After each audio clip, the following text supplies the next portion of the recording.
So, you're planning a trip to Latin America? Amazing choice. We're talking a continent that's just bursting with color, energy, and adventure.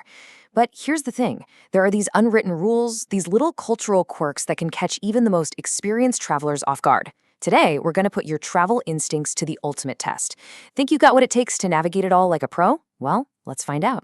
So here's how this is going to work. I've got 7 challenges for you, all based on real-life situations you could easily find yourself in. For each one, there's a classic rookie mistake, and then there's the expert move. Your mission, should you choose to accept it, is to pick the expert move every single time. Ready? First up? Okay, challenge number 1. Picture this. You've just landed in Mexico City. You are starving, but you've got a tour starting in exactly 30 minutes. You pop into a local spot and order some incredible-smelling tacos. The waiter gives you a big friendly smile and says, "Claro que sí, joven, se los traigo ahorita," which basically means, "Of course I'll bring them to you right now." Sounds great, right? But that tour bus waits for no one. The clock is officially ticking. So what's the play? Do you A, wait patiently, trusting the waiter to be quick? Or B, do you cut your losses, cancel the order, and grab something from a street vendor on your way? Decide now. If you chose B to cancel your order, congratulations, you're already thinking like an expert. See, in Mexico, the word ahorita is a classic cultural landmine. Well, its literal translation is right now. In reality, it's a super flexible concept. It could mean 5 minutes, it could mean 50 minutes, or it could honestly mean it's not happening. So the survival tip is simple. If you're on a clock, ahorita is a gamble you don't want to take. Okay, next up, you've just flown into the Andes, landing in Cusco, Peru. You're at almost 11,200 feet, and wow, you are feeling it. Your head is pounding, you feel dizzy, you can't seem to catch your breath. You've got a classic case of soroche, or altitude sickness. Your hotel host sees you struggling and wants to help. So you're offered 3 options. Do you grab a double espresso to try and power through it? Do you order a big, heavy steak dinner to get your energy up? Or do you go with the local tradition, a cup of coca leaf tea? Your whole day depends on this choice.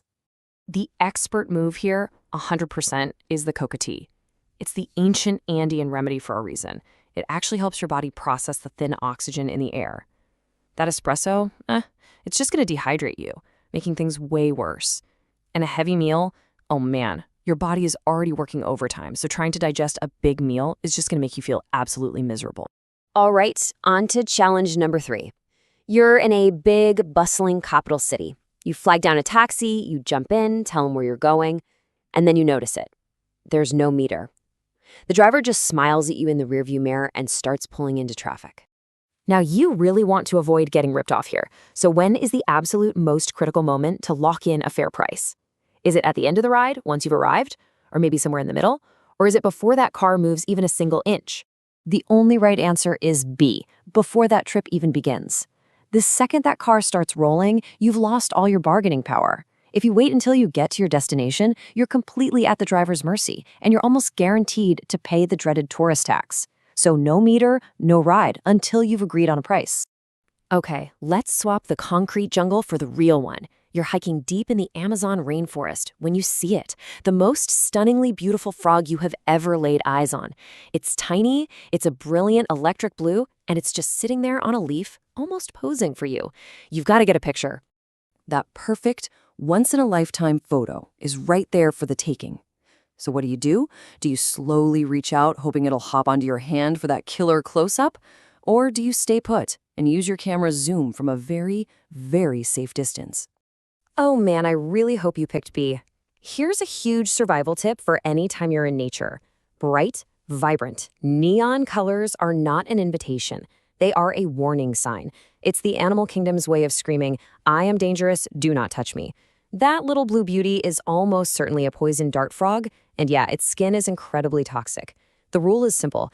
Look, but for the love of everything, do not touch. All right, from deadly wildlife to tricky social customs, you find yourself in a park in Buenos Aires, and some friendly locals have invited you to share mate, the traditional tea. The server, or the cebador, hands you the gourd. You drink it all down, and you're definitely ready for another round. So as you pass the empty gourd back to the person serving, what do you do to signal that you'd like some more? Do you give them a big smile and say a polite gracias, which means thank you? Or do you simply hand it back in silence and just keep the conversation going? And the expert move here is silence. This is a classic rookie mistake that trips up so many people. In the mate circle, saying gracias is the official signal that you're done. It means, no more from me, thank you, I'm out. If you want to stay in the game and get another round, you just hand the gourd back without saying a word. Okay, next challenge is all about the money. You're at a bustling local market picking up a cool souvenir. The vendor tells you the price is the equivalent of $5 US.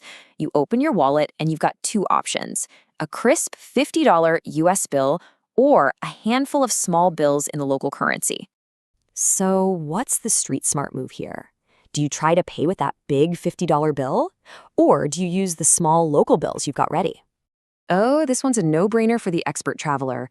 Use the small, local bills every single time. There are two big reasons. First, that small vendor probably doesn't have change for a large foreign bill anyway.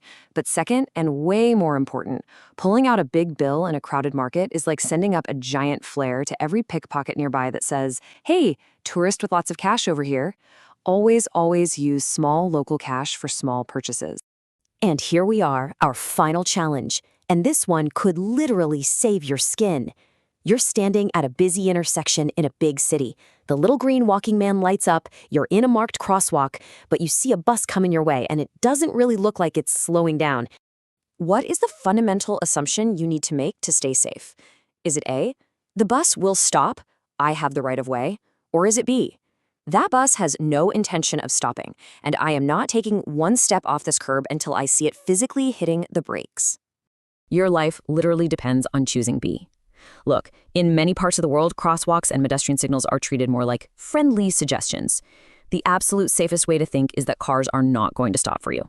You wait until you make eye contact and see that vehicle physically slowing down before you cross. All right, the challenge is over. So, how'd you do? Tally up your score? If you got 0 to 3 right, you're a novice. Hey, time to hit the guidebooks. 4 or 5 correct, you're an aware traveler. You've got good instincts. But if you scored 6 or 7, congratulations. You are an expert explorer and you are ready for anything. So, which one of these challenges was the trickiest for you? Be honest. Let us know in the comments below. And while you're there, tell us which Latin American country is at the very top of your travel list.